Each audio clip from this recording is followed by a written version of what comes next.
Tu aimerais nous parler de cette blessure d'abandon, de son origine, parce que t'en parles, on sent quand même que c'est quelque chose il y a de l'abandon, il y a la trahison, mais déjà, si on peut se focuser sur l'abandon, d'où ça vient chez toi? Oui, on peut, c'est un bon exercice c'est un bon curseur de sagesse, c'est quand on est capable de dire les choses. Oui, non, je peux en parler.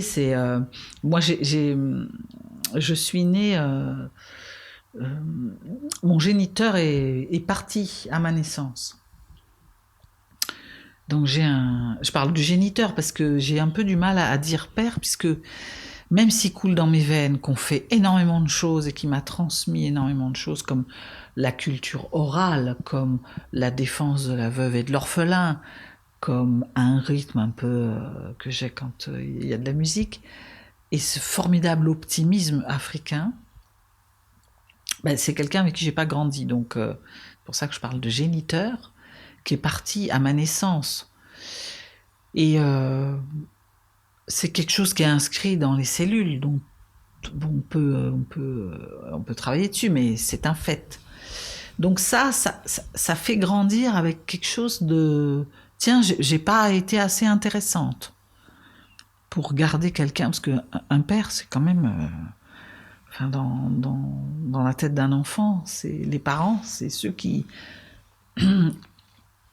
T'es le petit oiseau dans le nid, c'est les deux qui vont chercher à manger, c'est la nourriture, c'est l'amour. Donc tu arrives au monde avec quelque chose de... bah, il y a une des deux qui a décidé que il n'avait pas envie de s'occuper de toi, quoi. Enfin, ça, c'est ce que tu te racontes dans ta tête. Après, c'est alimenté par...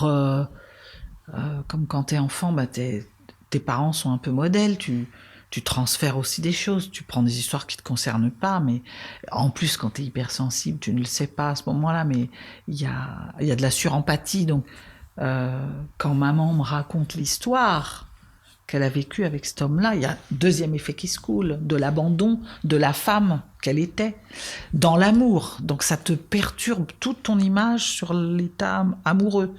Parce que moi, j'ai ancré au début amoureux fou égale abandon. Donc ça te construit, ça fait un truc hyper... voilà.